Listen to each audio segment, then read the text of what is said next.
لیتا ہوں مکتب غم دل میں سبق حلوظ، لیکن یہی کہ رف سے گیا اور بود تھا۔ السلام علیکم ناظرین، مجھے امید ہے کہ آپ نے اس سے پہلے اس غزل کے جو اشعار ہو چکے ہیں وہ ضرور ملاحظہ کیے ہوں گے، تو آئیں آج بلا کسی تاخیر کے اس غزل کو مکمل کرتے ہیں۔ لیکن اس سے پہلے ہمیشہ کی طرح آپ سے یہ التماس، اگر آپ اس چینل پر نئے ہیں تو برائے مہربانی چینل کو سبسکرائب بھی کر لیں، ساتھ موجود بیل آئیکن کو بھی پریس کر لیں، شکریہ۔ تو آئیں اس غزل کا باقی حصہ مکمل کرتے ہیں۔ تو باقی کے اشعار میں پہلا شعر ہے، لیتا ہوں مکتب غم دل میں سبق حنوز۔ سب سے پہلے اس کے آپ مشکل معنی دیکھ لیں۔ مکتب درسگاہ کو کہتے ہیں، ٹھیک۔ حنوز یاد رکھیے گا کہتے ہیں ابھی تک، اس کو انگریزی میں یٹ بھی کہتے ہیں، یا سو فار بھی انگریزی میں اس کو کہتے ہیں۔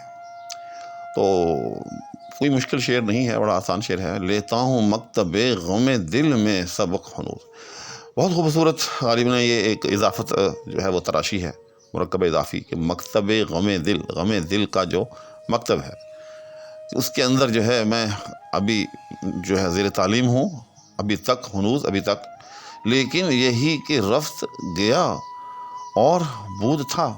تو یہ غالب کہتا ہے کہ وہاں جو میں درس لے رہا ہوں، جو میں سبق لے رہا ہوں، وہ میرا دو الفاظ کے ارد گرد گھوم رہا ہے، اور وہ دو لفظ کون کون سے ہیں؟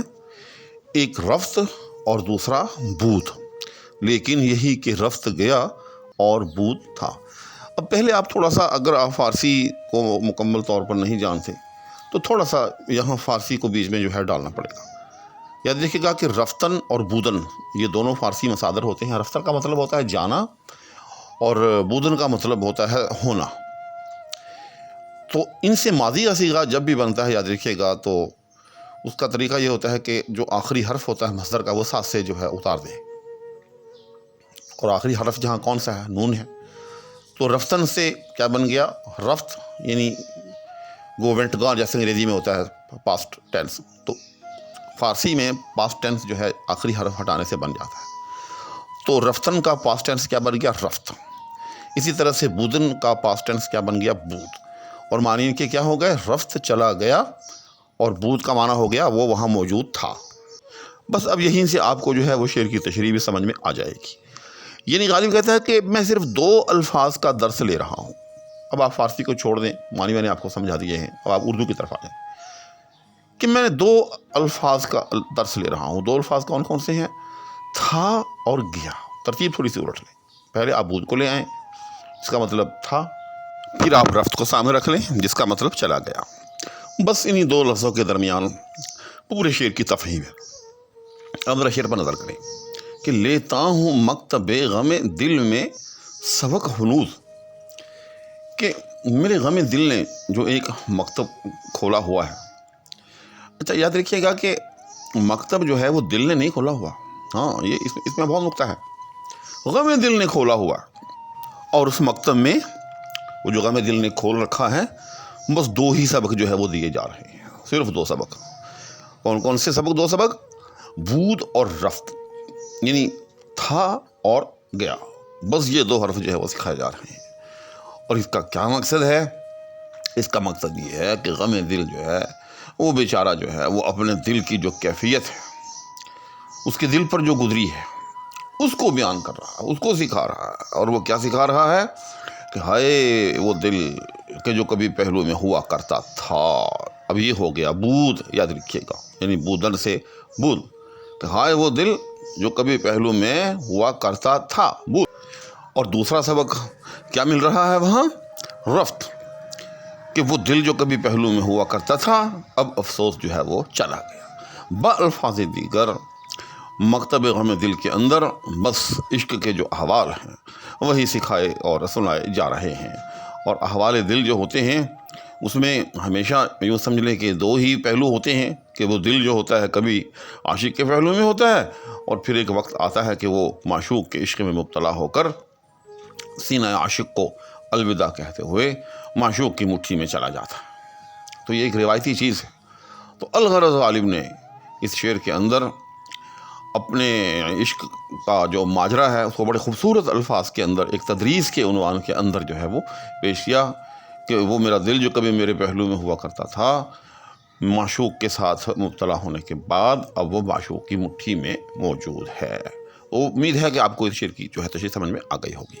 اس کے بعد اگلا شعر ہے، ڈھانکا کفن نے داغ ایوب برہنگی، میں ورنہ ہر لباس میں ننگے وجود تھا۔ یہ بہت ہی خوبصورت شعر ہے، اور یوں سمجھے کہ یہ اس کا جو دوسرا مصرع ہے وہ ضرب المثل کی حیثیت رکھتا ہے، بہت ہی مشہور شعر ہے، بطور خاص اس کا دوسرا مصرع۔ غالب کہتا ہے کہ ڈھانکا کفن نے داغ ایوب برہنگی۔ پہلے تو اس مرکب کو سمجھ لیں۔ یاد رکھیے گا کہ کسی بھی شعر کی تشریح سمجھنے سے پہلے اس کے الفاظ کے معانی کا جاننا، پھر وہ الفاظ کسی مرکب میں جب ڈالے جاتے ہیں تو اس مرکب کے جو ایک اجتماعی معنی ہمیں حاصل ہوتے ہیں، ان اجتماعی معنی کو سمجھنا، یہ دو پہلو بہت ضروری ہوتے ہیں۔ اگر آپ کسی بھی شعر کو سمجھنے سے پہلے یہ دو باتیں نہیں طے کریں گے یا یہ دو مرحلے طے نہیں کریں گے، پھر آپ کو شعر سمجھ میں نہیں آئے گا۔ تو داغ ایوب برہنگی یعنی برہنگی کے ایوب کا داغ۔ تو آپ کو معلوم ہی ہے کہ انسان جو ہے وہ مادر ذات پیدا ہوتا ہے، پھر انسان کی جبلت کے اندر اللہ جل شانہ نے جو ہے وہ کپڑے کی جو ہے وہ یا لباس کی جو ہے وہ طلب اور تمنا جو ہے وہ پیدا کر دی ہے۔ حتیٰ کہ انسان جس طرح سے اپنے کھانے پینے کی تلاش کرتا ہے، اسی طرح سے اپنا جسم ڈھانپنے کے لیے جو ہے وہ کپڑا بھی تلاش کرتا ہے۔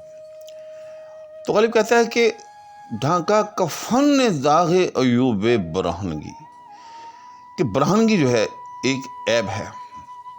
ظاہر ہے آپ کسی بھی معزز معاشرے میں چلے جائیں تو وہاں آپ کو ہر آدمی جو ہے وہ لباس میں ملبوس ملے گا، اور اگر خدا نخواستہ کوئی بے لباس آپ کو نظر آئے تو لوگ اس کو جو ہے انتہائی جو ہے وہ تنقیدی نگاہوں سے دیکھیں گے۔ یہ الگ بات ہے کہ عصر حاضر کے اندر یاد رکھیے گا کہ اب ہماری جو ہے وہ فطرت مسخ ہو گئی ہے۔ ہاں، یہ میں ساتھ میں بتا رہا ہوں کہ اب جو ہے نا موجودہ دور کے اندر یہ داغ ایوب برہنگی اب یہ نظر نہیں آتا۔ اب بھلے کوئی بے لباس ہو، بے لباس گھوم پھر رہا ہو، نہ وہ خود ہی جو ہے اپنے اندر شرم محسوس کرتا ہے، اور نہ ہی اس کو جو ہے کوئی دیکھنے والا جو ہے وہ کوئی قابل عیب یا قابل ملامت سمجھتا ہے۔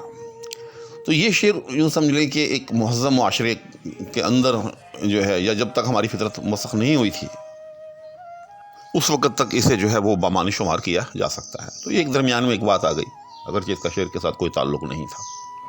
تو بہرحال غالب کہتا ہے کہ میں نے اپنا تن ڈھانپنے کے لیے، یعنی ایوب برہنگی، جیسے میں نے عرض کیا کہ برہنگی ایک عیب ہے، تو اس عیب کو دور کرنے کے لیے یا سادے الفاظ کے اندر اپنا تن ڈھانپنے کے لیے میں نے بہت سے لباس پہنے۔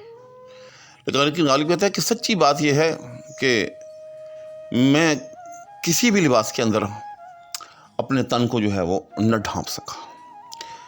اب ایسا کیوں کہا غالب نے؟ اس کی وجہ یہ ہے کہ ایک انسان کا لباس ہوتا ہے اور ایک انسان کا کردار ہوتا ہے۔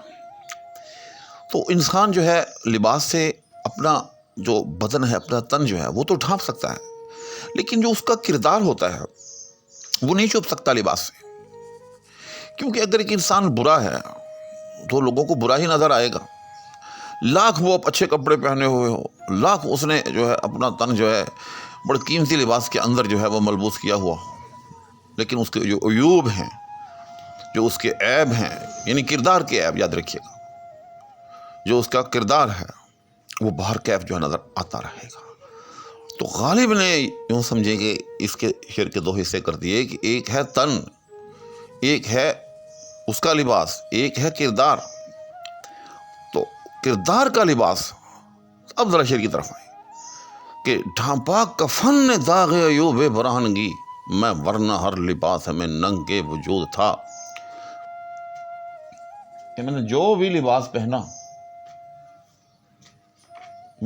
لباس پہنا وہ میرے تن کو تو ڈھانپ سکا، لیکن میرے کردار کو نہ چھپا سکا۔ کردار میرا ہر لباس کے اندر جو ہے وہ عیاں رہا، نظر آتا رہا۔ کردار اگر کسی لباس نے میرا ڈھانپا تو وہ تھا کفن۔ کیوں؟ کفن ظاہر ہے ہمیشہ کسی زندہ انسان کو نہیں پہنایا جاتا، کفن ہمیشہ جو ہے وہ موت کے بعد مردے کو پہنایا جاتا ہے۔ تو جب انسان مر گیا، دنیا سے چلا گیا، رخصت ہو گیا، تو ظاہر ہے جہاں اس کا تن جو ہے اس کا بدن جو ہے وہ مٹی میں مل کر خاک ہو جاتا ہے، وہیں اس کا کردار بھی جو ہے لوگوں کی آنکھوں سے اوجھل ہو جاتا ہے۔ تو اب دیکھیں کہ دوبارہ شعر پر غور کریں کہ ڈھانپا کفن نے داغ ایوب برہان کی، کہ مجھے ظاہراً اور باطناً یا عذرو بدن اور عذرو کردار اگر کسی چیز نے ڈھانپا ہے تو وہ میرا کفن ہے، کیونکہ جب مجھ پر کفن دیا گیا تو میرا ظاہر بھی چھپ گیا اور میرا باطن بھی چھپ گیا، میرا بدن بھی چھپ گیا، میرا کردار بھی چھپ گیا۔ میں ورنہ ہر لباس میں ننگے وجود تھا، بصورت دیگر میں نے جو بھی لباس پہنا میں ننگے وجود ہی رہا۔ ننگے وجود کا مطلب یہ ہوتا ہے اپنے وجود کے لیے ایک عیب رہا، یعنی لوگوں کی انگلیاں میری طرف اٹھتی ہی رہیں، یعنی لوگ میں اس لباس میں اگرچہ ملبوس ہوتا تھا پھر بھی جو ہے مجھے بے لباس ہی سمجھتے رہے۔ اور اس کی وجہ کیا تھی؟ اس کی وجہ یہ تھی کہ میں نے جو بھی لباس پہنا اس نے میرا بدن تو چھپا دیا لیکن وہ لباس میرے کردار کو نہ چھپا سکا۔ تو امید ہے کہ یہ شعر بھی سمجھ میں آپ کو آ گیا ہوگا۔ اور میں ساتھ میں یہ بھی دیکھ رہا ہوں کہ ویڈیو جو ہے وہ خاصی لمبی پھر ہو گئی ہے، اور اس کے بعد پھر آ کے مقطع ہے، اور مقطع کے اندر جو ہے ایک تنویع کا بھی استعمال ہوا ہے، تو اس شعر کی تشریح میں یقیناً کچھ وقت جو ہے وہ لگ جائے گا، لہذا یہیں اجازت چاہوں گا لیکن دعاؤں کی درخواست کے ہمراہ۔ اللہ حافظ۔